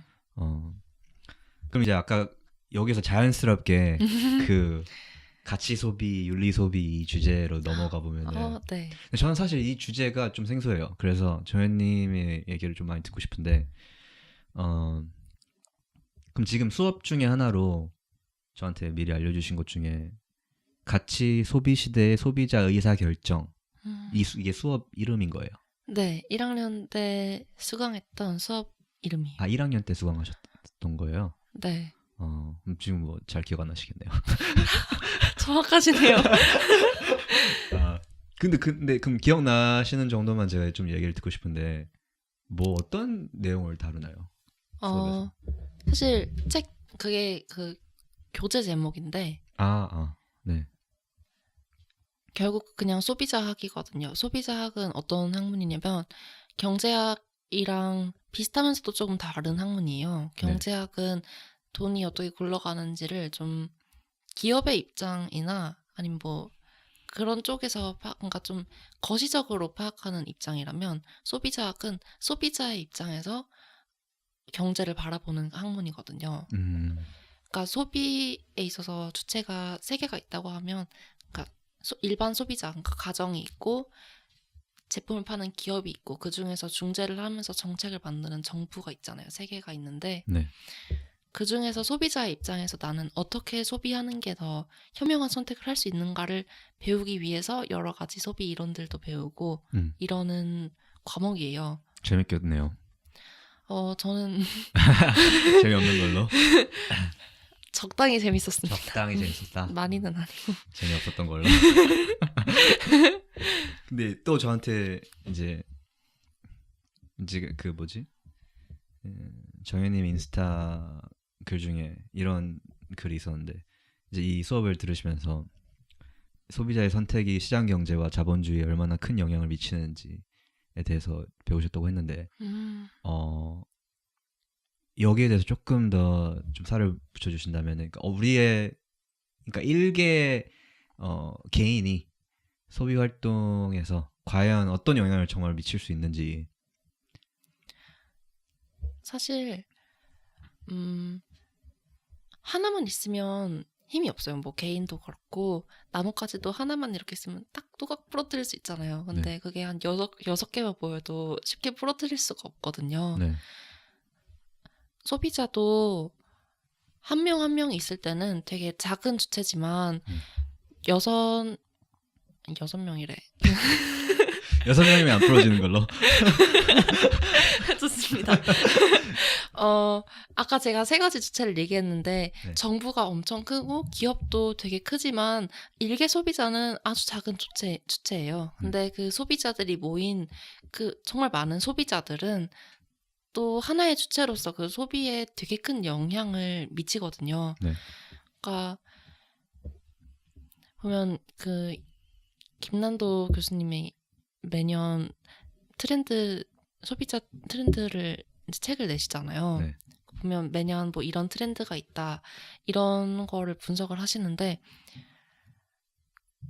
소비자들이 어떤 선택을 하는가 그게 한 명이 선택할 때는 되게 작은 선택일 수 있지만 여러 명이 모이고 그게 하나의 흐름이 되면 정부도 그렇고 기업도 그렇고 그거를 절대 무시하지 못한다는 거죠. 왜냐면 그게 또 자본의 흐름이 되는 거고 그걸 따라가야 돈을 벌 수 있고 뭔가가 되니까. 그래서 소비자 한 명의 선택이 혼자 할 때는 아무 의미가 없을 수 있어도 네.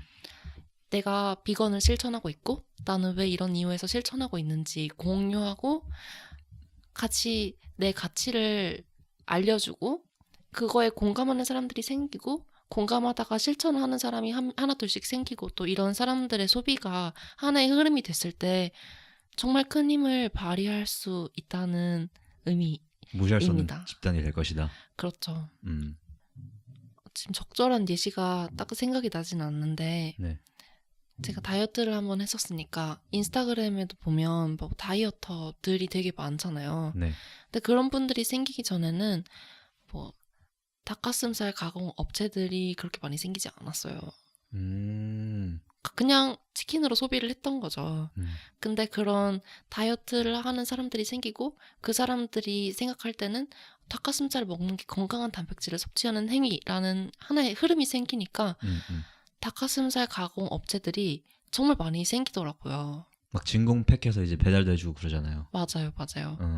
그런 것처럼 비건도 나 혼자 채식한다고 뭐가 달라지겠어? 하는 생각이 분명 들 수도 있지만 이런 흐름이 생기고 이거를 이런 사람들이 진짜 많구나. 내가 이걸 따라가야 돈을 벌 수 있겠구나 하는 생각을 하는 기업들이 많아질 때 분명 비건을 위한 그러니까 비건이 소비할 수 있는 그런 물건이나 상품의 종류도 굉장히 많아질 거고 또 비건이나 크루디프리에 반대되는 그런 것도 점차 줄지 않을까 싶어요. 그래서 그런 서비스나 상품이 더 많아지면 또 채식을 실천하는 게 더 쉬워질 테고 그럼 이게 그렇죠. 약간 계속해서 완전 선순환이 될 수 있는 선순환이 거죠. 되겠네요. 재밌네요. 근데 저도 이제 최근에 들은 말 중에 채식을 시작하면서 저도 이제 그 짐을 많이 받잖아요. 네. 너 혼자 해서 뭐 달라지냐. 근데 처음에는 제가 거기에 대해서 솔직히 막 자신 있는 어떤 답을 내놓지 못했던 것 같은데 요즘엔 어디서 제 주워들은 말인데 살면서 한 사람이 1000명을 만난다고 치래요. 쳐보재요. 1000명보다 훨씬 더 만나겠지만 물론. 네. 근데 이제 약간 정말 막 대화를 해보고 뭐 가까이 지내는 뭐 그런 1000명이 있다고 쳐요. 한 평생. 근데 그럼 그 1000명이 또 1000명을 알 거 아니에요. 그럼 벌써 한 달이 건너니까 100만 명이 된 거예요. 맞아요. 거기서 한 달이만 더 건너면 10억 명이고. 그러니까 이게 사실 개인의 영향력이 절대 없는 게 아닌 것 같다는 생각이 들었어요. 그 말을 듣고. 특히 요즘은 뭐 6다리만 건너면 누구한테도 다 통할 수 있다 막 이런 이론도 있잖아요. 네, 맞아요. 특히 뭐 소셜 네트워크나 이런 게 더 발달하면서 그런 개인의 영향력들이 오히려 점점 커지는 것 같아요. 이게 단순히 한 명의 사람일 뿐만 아니라 그냥 실제로 만나는 사람이 1000명이라고 하셨지만 네. SNS를 통하면 제가 접하는 사람들이 정말 더 많아지는 거잖아요. 그렇죠. 네. 그런 생각이 들어요. 제가 그냥 저 혼자 비건을 하기 전에는 사실 내가 그래도 가끔 고기를 먹는데 가끔 계란을 먹는데 부끄러워서 뭔가 내가 채식주의자라는 말을 못 하겠는 거예요. 근데 비건을 딱 실천하고 나니까 이제 떳떳한 거죠. 나는 이제 이런 거 진짜 안 먹고 진짜 소비하지 않고 나는 확실한 채식주의자고 내가 왜 이런 신념을 가지고 이런 생활을 하고 있는지도 확실한 게 있기 때문에 뭔가 조금씩 더 드러내고 있거든요. SNS에서도. 그러니까 주변 친구들도 영향을 조금씩 받더라고요. 난 이제 우유 안 먹고 다 두유로 바꿨어. 이런 친구들도 있고. 정혜님 때문에요? 네네. 그런 것들을 보면서 네. 점점 그리고 제가 환경을 고려한 식생활이라는 그 수업을 아까 했다고 말씀드렸는데 그 수업을 들으면서도 나 오늘 고기 없는 걸로 저녁 먹었어. 나 오늘 뭐 플라스틱 아니면 일회용품 사용 안 하는 걸로 뭐 어쩌고 했어. 이런 친구들이 또 생기더라고요. 그러니까 영향력이 사실 눈에 보이는 게 아니지만 분명히 존재한다는 거를 느끼고 있어요. 진짜 우리가 무슨 70억 인구 중에 무슨 뭐 먼지 쪼가리가 아니라 진짜로 실제로 우리가 알게 모르게 주변 사람들한테 꽤 큰 영향을 미치는 개인인 것 같다는 생각은 저도 많이 하거든요. 알겠습니다. 주제를 살짝 네. 옮겨서 아까 그 사범대 지금 재학 중이신데 교사가 처음에 되고 싶다는 마음을 먹게 된 계기가 뭐예요? 저는 네. 중학교 3학년 때 담임 선생님을 정말 좋은 분을 만났었어요. 네. 그때 선생님이 처음에 딱 봤을 때는 엄청 되게 딱딱하게 생기시고 친절하지 않으신 그런 엄격한 선생님으로만 보였는데 학생 한 명 한 명한테 진짜 관심을 많이 쏟으시더라고요. 네. 그래서 학생들이 1년이 끝날 때쯤에 선생님을 다 엄청 좋아하게 됐고 제가 보기에도 이렇게 변화 친구들이 많았어요. 예를 들어서 제가 중학교 3학년이었는데 1학년, 2학년 때 항상 뭔가 반에서 친구들을 뭔가 이렇게 딱 이간질해서 왕따를 주동하던 그런 친구가 있었는데 네. 그 친구도 이렇게 되게 좀 사교적이고 좀 그렇지 않게 바뀌었고 네. 또 항상 선생님들한테 엄청 반항하고 막 선생님 앞에서 막 교과서 찍고 막 이런 친구가 있었는데 그 친구도 진짜 좀 수업도 열심히 듣고 이렇게 바뀌고 그게 어떻게 가능해요? 그러기 선생님이 어떻게 하셨냐면 네. 그 친구가 한번 또 몇 번 이렇게 막 가출하고 집에도 잘 안 들어가고 이런 걸 아니까 매일 저녁에 전화해가지고 너 어디냐 뭐 지금 집에 들어갔냐 뭐 이런 거를 항상 물어보시는 거죠. 근데 그게 귀찮을 수도 있지만 엄청난 관심 표현이거든요. 대단하네요, 진짜. 내가 너한테 이만큼 관심을 가지고 있다는 거를. 근데 그 학생도 분명 느꼈을 거예요. 그리고 학생들한테 보통 편하게 경어를 사용하지 않는 선생님들이 되게 많잖아요. 근데 수업할 때 항상 존댓말을 쓰시고 그런 사소한 것들이 되게 많았어요. 그래서 학생들이 그 선생님의 마음을 알았던 것 같아요. 그러면서 좋은 방향으로 변화를 많이 했고 친구들이 성장하고 네. 저 또한 그때 되게 성장을 많이 했던 것 같고 그러면서 교사라는 직업이 정말 단순히 학교에서 뭔가 수업을 가르치는 그런 일이 아니라 성장하고 있는 학생들한테 정말 많은 영향을 미칠 수 있는 그런 존재구나라는 생각을 많이 하게 돼서 네. 나도 그러면 교사를 한번 해볼까 하는 생각이 들어서 초등학교 선생님을 생각을 했었거든요. 왜냐면 뭐 초등학교, 중학교, 고등학교에 대한 그런 선호도는 딱히 없었는데 교대가 확실히 임용 합격률이 높기 때문에 현실성을 반영해서 네. 저는 교대를 가고 싶다라는 목표를 세우고 고등학교에 진학을 했어요. 네. 근데 교대 입시에 실패하고 사범대에 들어왔어요. 네. 근데 사범대에 들어오고 나니까 교대랑 다르게 사범대는 종합대학의 한 단과대잖아요. 네. 그러니까 뭐 경영대라든지 공대라든지 다른 전공을 배우고 다른 꿈을 꾸는 친구들을 이렇게 만나면서 보니까 또 제 꿈에 대해서 한 번 더 생각을 하게 되더라고요. 안 그래도 제가 궁금했던 게 그 정현님이 저한테 요새 이제 교사라는 진로에 대해서 조금 이제 고민을 한번 하고 계신다라고 말씀을 해주셨는데 어떤 부분에서 그럼 좀 흔들림이 있으셨어요? 저는 지금도 교사라는 직업이 되게 좋은 직업이라고 생각하고 정말 훌륭하고 이 세상에 있어서 정말 많은 영향을 미치는 꼭 필요한 중요한 직업이라고 생각을 하고 있어요. 네. 근데 그럼에도 불구하고 제가 고민을 하고 있는 이유는 페미니즘을 접하고 나면서 사실 그전에도 그런 생각을 종종 했지만 뭔가 교사가 훌륭한 직업이지만 저한테 있어서는 나는 학생들을 가르치는 게 정말 너무 좋고 나는 가르치고 뭔가 내가 아는 것을 공유하고 누군가가 성장할 수 있는 거를 막 돕는 게 교사가 되고 싶은 가장 첫 번째 이유라기보다는 그런 이유도 분명히 크게 차지하고 있었지만 안정적이고 요즘 세상에서 육아휴직도 보장받으면서 안정된 삶을 살면서 뭔가 여자로서, 아내로서, 엄마로서 뭔가 내 역할을 모두 다 충실히 수행할 수 있는 정말 최적화된 직장이었기 때문이라는 이유도 사실 되게 컸어요. 근데 그런 이유로 사범대 진학한 제 스스로가 너무 속상하더라고요. 왜냐면 어릴 때부터 저는 뭐 이것저것 저는 뭐 미술하는 것도 좋아하고 노래 듣는 거 뭐 부르는 거를 잘하진 않지만 악기 연주하는 것도 좋아하고 못하는 과목이 체육이나 수학 빼고는 딱히 없었고 좋아하는 것도 많고 잘하는 것도 많고 그랬는데 결국 내가 뭔가 제가 남자였으면 교사를 선택하지 않았을 것 같은 거예요.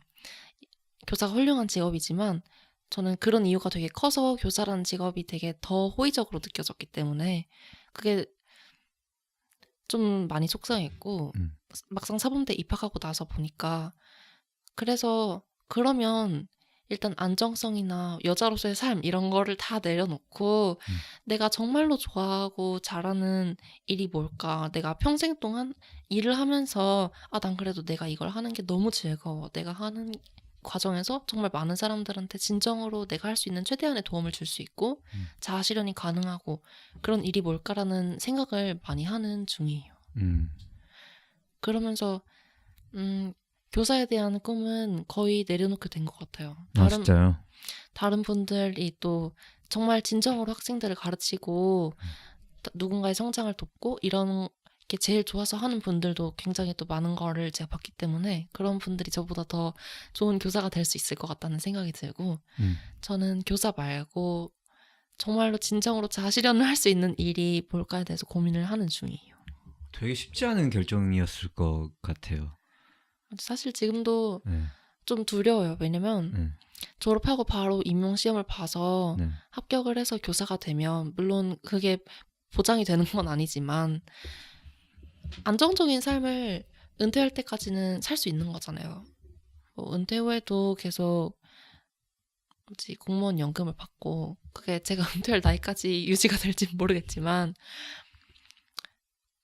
적어도 졸업하고 바로 잠시의 공백기를 제외하고는 돈을 벌 수 있는 거죠. 근데 교사 말고 다른 직업을 선택하게 되면 뭐 취업을 하게 된다면 직장을 많이 옮겨야 될 수도 있고 평생 직장 이런 게 요즘 없으니까 대학원에 진학해서 더 공부를 한다면 제가 돈을 벌 수 있는 시기가 훨씬 더 늦춰지는 거잖아요. 그러면 뭐 제 스스로한테도 그렇고 부모님한테도 그렇고 부담이 될 거고 근데 그럼에도 불구하고 저는 제가 행복할 수 있는 삶을 살아야겠다는 생각을 하게 됐어요. 되게 되게 대단한 결정을 하신 것 같아서 되게 멋있어요. 그거를 결정을 내리는 것도 대단한데 내가 전에는 왜 이런 이제 일련의 생각들을 통해서 이 결정에 도달했는지를 약간 되짚으면서 그때 그 생각의 오류 같은 거를 발견하는 것도 되게 신기하고, 그러니까 그때는 몰랐을 거 아니에요. 당시에 당연히 교사는 이렇게 매력적인 직업이고 특히 맞아요. 그때 또 그 생각이 엄청 도취돼 있고 네. 제가 그거를 체화하려고 노력을 많이 했어요. 그리고 우리 사회에서 이제 여교사라는 단어가 있는 맞아요. 것만큼 그 있잖아요. 막 1등 신부감. 그 뭐요?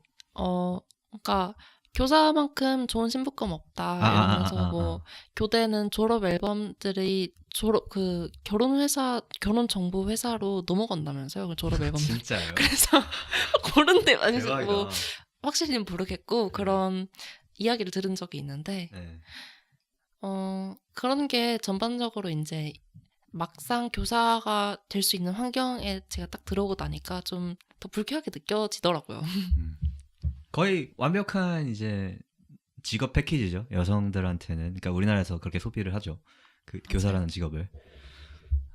아까 말씀하신 것처럼 이제 육아휴직도 보장되고 그리고 뭐 여러 가지. 안정적이고 네. 뭐 출퇴근 시간도 딱 좋고 퇴근하고 나서 뭐 요리도 하고 집안 살림도 하고 육아도 할 수 있고 뭐 저거. 맞아요. 근데 그게 어쩌면 저는 네.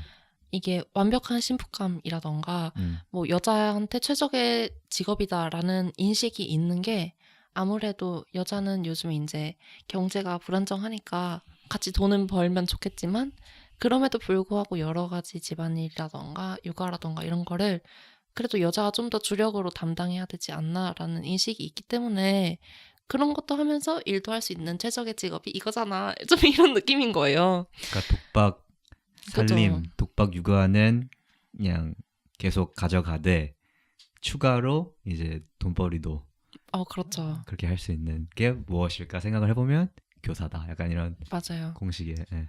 그래서 좀 그 틀에서 조금 나오고 싶었어요. 음. 나는 이런 것도 물론 저는 아직 비혼주의자는 아니고 부모님이 결혼하고 아직 나서 아니에요? 될 될 나중에 예정인가요?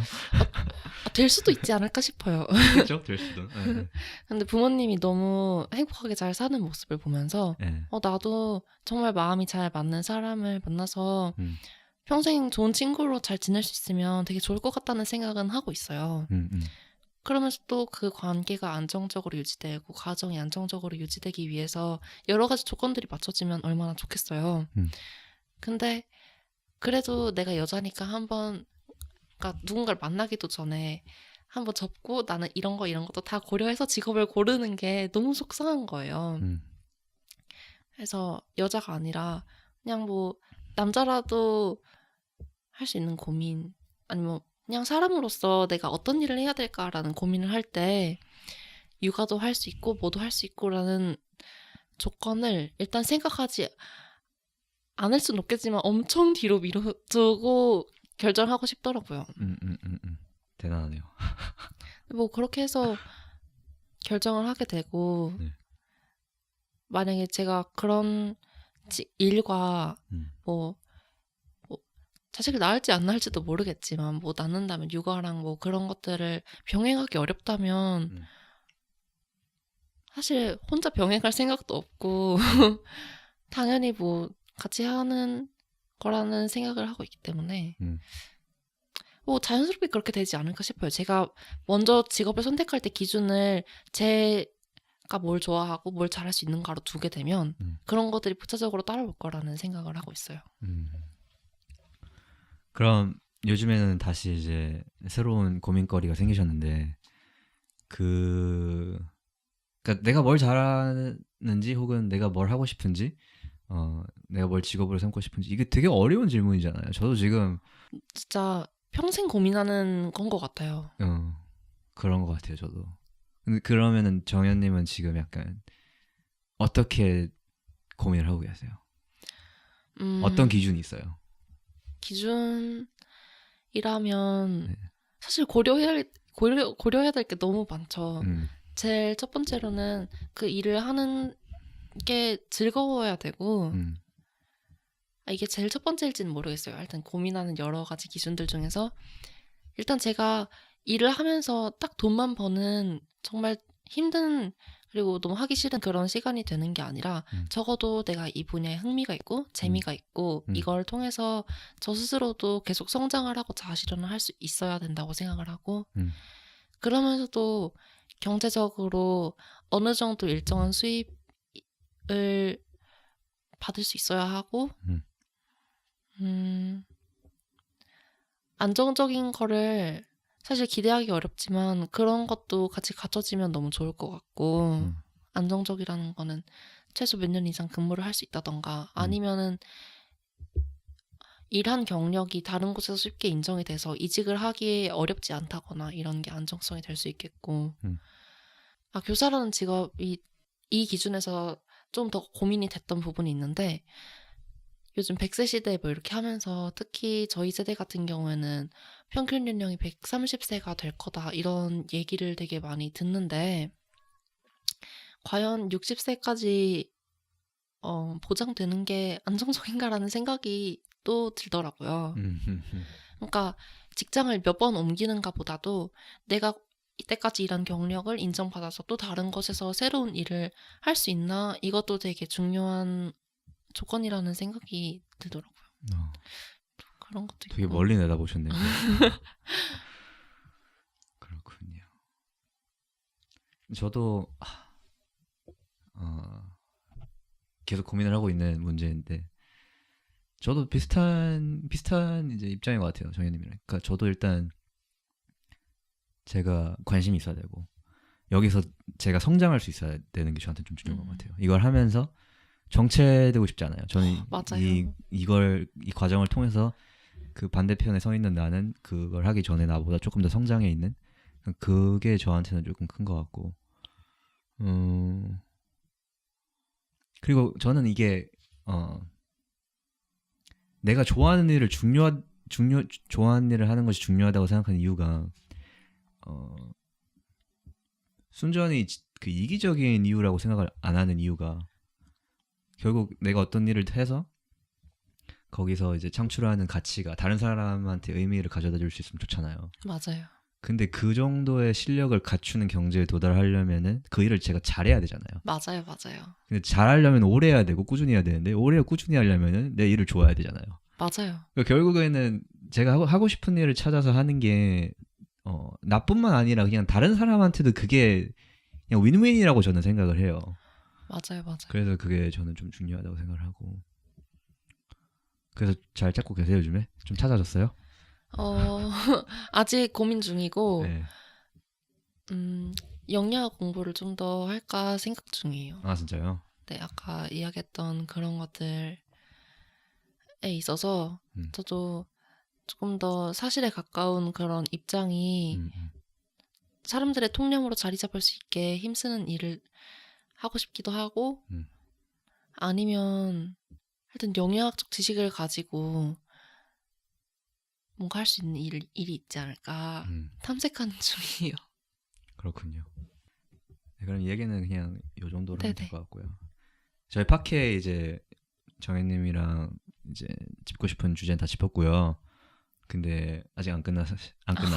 뭐가 남아있냐면 마지막 코너인 그 제가 단문장답이라고 짧게 질문하고 정현님이 그냥 편하신 대로 대답을 하시면 네. 되는 건데 오늘은 제가 좀 이 질문 리스트가 있는데 좀 네. 업데이트를 했어요. 그래서 처음으로 선보이는 질문이 몇 개가 있어요.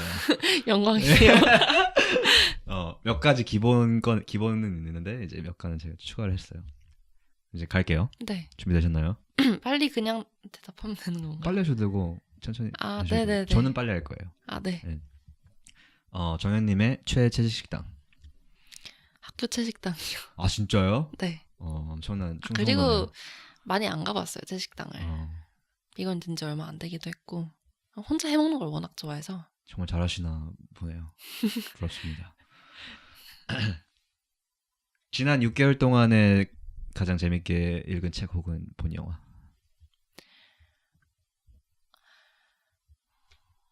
그 영화 제목이 생각이 안 나는데 그렇게 재밌었어요? 제목을 까먹을 만큼? 다음 침공은 어디? 라는 그 영화가 있어요. 아 마이클 모어. 네. 네. 그거랑 또 꾸페시의 행복여행이라는 영화가 뭐라고요? 꾸페시의 행복여행? 꾸페시? 꾸페시의 행복여행이라는 영화가 있었어요. 네. 둘 다 너무 좋았습니다. 두 번째 건 어떤 내용이에요? 그 사람은 뭔가 정신과 의사인데 본인도 너무 행복하지 않은 거예요. 네. 그래서 그냥 의사로서의 삶을 잠시 내려놓고 세계 여행을 다니면서 진정한 행복이란 뭘까 이런 걸 좀 탐색하는 그런 영화였어요. 다큐예요? 다큐는 아니에요. 그냥 영화예요? 네네. 꾸페시 그거 어떻게 써요? 단어. 쌍기였고 쌍비읍 빼. 꾸페시. 네. 되게 알겠습니다. 꾸페시의 행복여행. 네. 알겠습니다. 그 다음 질문은 대학교 1학년으로 돌아갈 수 있다면은 뭘 다르게 하고 싶으실까요? 아, 사실 대학교 1학년 정말 행복하게 잘 보냈는데, 없어도 돼요. 근데 지금 다시 돌아간다면 꼭 하고 싶은 게, 영어 공부를 조금만 더 일찍 해서 아, 교환학생을 다녀왔으면 너무 좋지 않았을까. 네. 그런 생각이 들어요. 이게 대학교 때만 할 수 있는 경험이잖아요. 지금은 늦었나요? 지금은, 왜냐면 내년에 해야 될 게 너무 많아서 1학기 때 일단 교생을 가야 되고, 또 영예학 연계 전공 하려면 저희 서울에 캠퍼스가 없어서 일산으로 또 통학을 해야 되거든요. 아, 일산까지요. 남양주에서 일산까지. 와, 어떻게 가요? 다행히 경의중앙선을 타면 네. 한 번에 환승 안 하고 쭉 갈 수 있어서 아, 진짜요? 그냥 뭐 책 읽거나 과제하거나 공부 자거나 이러면서 네. 통학하겠죠. 아, 그렇군요. 근데 사범 이제 교생은 무조건 가야 되는 거예요? 네, 그게 졸업 요건이기 때문에. 아, 진짜요? 네, 그래도 졸업하고 나면 전교사 2급 자격증이 나와서 네. 뭐 제가 그걸 사용을 안 하더라도 음, 좋은 것 같아요. 그렇죠. 또 뭐 나중에 생각은 바뀔 수도 있고 하는 거니까. 맞아요. 알겠습니다. 다음 질문이 조금 고퀄일 거예요. 새 질문인가요? 네. 기대하겠습니다. 네, 따끈따끈한 질문입니다. 10년 후에 지금을 돌아봤을 때 네. 정현님이 이걸 조금 더 했으면 혹은 이걸 조금 덜 했으면 하는 후회가 들 것 같은 게 있어요? 아니요, 저는 없을 것 같아요. 이게 내가 예상하지 못한 아니요, 저는 지금 이대로가 좋으신 거예요? 네, 저는 네. 후회를 사실 잘 안 하는 편이에요. 그러니까 나중에 돌아봤을 때 이렇게 하면 조금 더 좋지 않았을까 싶은 생각은 해도 후회를 한다는 것 자체가 그 당시를 돌아봤을 때 지금 시점에서 이렇게 하면 더 좋지 않았을까 하는 방안을 새로 생각할 수 있다는 거잖아요. 그러니까 그 당시에는 분명히 최선의 선택을 했을 텐데 그러니까 그만큼 더 성장한 게 아닐까 싶고 그냥 항상 최선을 다해서 결정하는 것 같아요. 그래서 나중에 10년 뒤에 지금을 되돌아보더라도 후회하지 않을 것 같아요. 그냥 후회를 한다는 것 자체가 그만큼 더 성장하고 열심히 살아온 증거가 아닐까 싶어요. 지금까지 후회에 대해서 제가 들어본 것 중에 가장 긍정적인 해석인 것 같네요. 되게 재밌네요. 저도 후회는 잘 안 하는 편인 것 같긴 해요. 네. 그게 사실 별로 의미가 있는 것 같지도 않고. 맞아요. 네. 해봤자 뭐하나 싶어요. 네. 저도. 어쨌든 지금까지 경험한 것 중에 네. 다시 반복하고 싶지는 않지만 그래도 좀 긍정적인 영향을 미쳤다 하는 게 있어요. 올해 학생회장 했던 거. 왜 반복하기 싫어요? 일단 너무 힘든 시간이었고 정말 많은 갈등을 겪었고 또 제 스스로도 내적 갈등도 많이 겪었고 외적 갈등도 많이 겪었던 시간이었어요. 그래서 정말 다시 해야 한다면 또 하겠지만 굳이 반복하고 싶지는 않은데 굳이 하기 싫다. 근데 그만큼 정말 많은 생각들을 할 수 있었고 많은 걸 배우고 경험할 수 있었던 시간이었던 것 같아서 하길 정말 잘했다는 생각이 들어요. 알겠습니다. 2개 남았고요. 죽기 전에 네. 이 세상에 수수께끼 하나를 풀 수 있다면은 뭘 알고 싶으세요? 뭐? 저는 네. 그런 게 궁금해요. 저는 좀 환생을 사실 조금 믿는 편인데 환생이요? 네.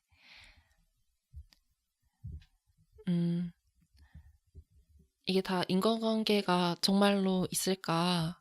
카르마라고 표현하셨나요? 그 표현은 네. 뭐 잘 못 들어봤는데 하여튼 네. 그런 게 궁금해요. 예를 들어서 네. 지금 고통받고 있는 동물들이 되게 많은데 그 동물들이 전생에 뭔가 누군가를 너무 많이 학살한 죄를 지어서 그럴까? 막 이런 생각도 해보고 물론 옹호하는 재밌네요. 건 아닙니다. 물론. 네. 근데 재밌네요. 네. 나중에 그 전생에 어떤 죄를 지어서 지금 공장식 축산에 그래서 벌을 받고 있나? 뭘 했으면 그 정도의 벌을 받을까요? 그러니까 근데 저는 진짜. 사실 모르겠어요. 진짜 정말 알겠습니다. 재밌네요. 이 질문 계속 해야겠다. 마지막 네. 정혜님한테 완벽한 하루가 있다면 일어나서 자기 전까지 뭘 하면 완벽한 하루예요? 완벽한 하루.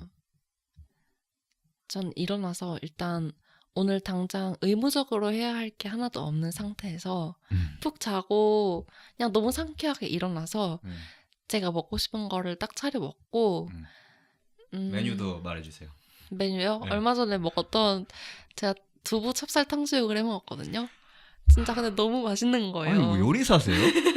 아니 잠시만. 왜냐면은 아까 오는 길에 정현님이 저한테 짬뽕을 해 드시고 오셨다고. 오늘이에요 그게? 맞아요. 오늘이에요. 오늘 근데 지금 점심으로 두부 먹고 왔어요. 찹쌀 탕수육까지 해 먹는다고 집에서? 네. 어떻게 그걸 하죠? 근데 진짜 너무 맛있었어요. 그래서 레시피 좀 공유해 주세요. 두부를 네. 이렇게 깍둑썰기로 썰어서 네. 물기를 빼고 네. 소금이랑 후추로 미리 좀 간을 해놓으면 네. 마치 치킨을 염지하는 것처럼 이렇게 네. 뭔가 두부가 좀 짭조름하면서 진짜 맛있어지거든요. 전분가루를 물에 개서 오늘 합니다. 찹쌀가루를 섞어서 네. 이제 입혀서 튀기면 소스를 뿌리면 됩니다. 간단하네요. 네, 생각보다 간단하고 네. 진짜 맛있어요. 일단 튀기면은 어느 정도 맛은 보장되니까. 그죠. 그리고 또 그런 맛있는 걸 해 먹고 네. 교보문고에 가서 책을 고른 다음에 책을 읽고 편한 운동화 신고 그냥 서울 좀 걸어 다니다가 집에 와서 그냥 깨끗이 씻고 자면 딱 좋을 것 같아요. 깔끔하네요. 네. 네, 깔끔하네요. 서울 어디 걷고 싶으세요? 좋아하는 동네 있어요? 보통 저는 그쪽 좋아해요. 시청 쪽이나 네. 광화문 쪽. 시청 쪽이면은 약간 뭐 덕수궁 돌담길 그쪽. 맞아요. 그게 다 붙어 있어가지고 광화문 교보문고 갔다가 그쪽까지 싹 돌고 가면 딱 좋을 것 같아요. 좋네요. 알겠습니다. 오늘 팟캐스트 나와주셔서 너무 감사하고요. 네, 초대해 주셔서 감사합니다. 마지막으로 뭐 하고 싶은 말씀 있으세요? 마지막으로 하고 싶은 말이 있다면 저는 비건이 되고 정말 너무너무 행복한 것 같아요. 너무너무 행복하고 그래서 뭐 채식을 하고 계시는 분들이 듣고 있을 수도 있고 아닌 분들도 계시겠지만 꼭 한 번쯤 경험해 보시면 좋겠다? 채식을? 네. 어느 정도 이제 발만 담그면 경험을 한다고 칠 수 있을까요? 사실 채식이라는 거는 뭐 한번 발을 담그면 빠져나올 수 없다고 생각해요. 저는. 그 정도로 그 정도로 뭔가 막 중독적이라는 거기보다는 예를 들어서 비유하자면 제가 어떤 책을 한번 읽으면 그 책을 그냥 읽은 거지 읽기 전으로 돌아갈 수 없잖아요. 그냥 읽은 경험을 한 번 하고 머리 싹 지워버릴 수가 없잖아요. 그러니까 채식이라는 세계를 뭔가 알고 여기서 공유되는 뭔가 많은 가치들을 내재화하고 이러다 보면 그냥 한 번 채식하다가 말았어. 이게 쉽지 않을 것 같더라고요. 그러니까 채식을 만약에 제가 비건을 하다가 뭐 그럴 일이 없겠지만 뭐 육식을 하게 된다고 하더라도 그 채식이 가치를 다 알고 하는 거잖아요. 물론 말이 되게 이상하게 됐는데 아니요 지금 그러니까 육식을 제가 하겠다는 게 아니라 네네 그럼요. 채식을 하여튼 경험함으로써 단순히 여기서 얻는 식생활이라던가 뭐 라이프 스타일이 너무 행복하고 너무 즐겁다 이걸 넘어서서 네. 제가 채식을 하면서 새로 보게 된 세상들 그리고 새로 알게 된 아니면 혹은 새로 내재하게 된 그런 가치들이 너무 소중하고 되게 저라는 사람을 더 가치 있고 소중한 존재로 만들어주는 것 같아서 그 부분이 너무 행복하더라고요. 그러니까 여기 매력을 한번 느끼고 여기에 가치들과 채식을 함으로써 이제 열리는 그 세상을 눈을 뜨면은 네. 돌아갈 수 있어도 사실 가기 싫어진다. 약간 그렇죠, 이런. 그렇죠. 그래서 뭐 전 아직 강요는 못하겠어요. 물론 정말 많은 사람들이, 그러니까 전 세계 모든 인구가 다 채식을 하기를 정말 간절한 마음으로 바라고 있지만 강요는 못하겠지만 그래도 너무 행복한 경험이기 때문에 다들 경험해봤으면 좋겠다 이런 마음입니다. 알겠습니다. 좋은 말씀 잘 들었고요. 그러면 저희가 이제 엔딩을 할게요. 엔딩 하시죠. 어떻게 하죠? 드랍 더 비트. 저 왜 엔딩은 제대로 못 들은 것 같죠? 진짜요? 그냥 그 제가 드랍 더 하면은 네. 그 정현님이 비트 하면 끝나요. 오케이. 네, 정현님 오늘 나와주셔서 감사합니다. 드랍 더 비트.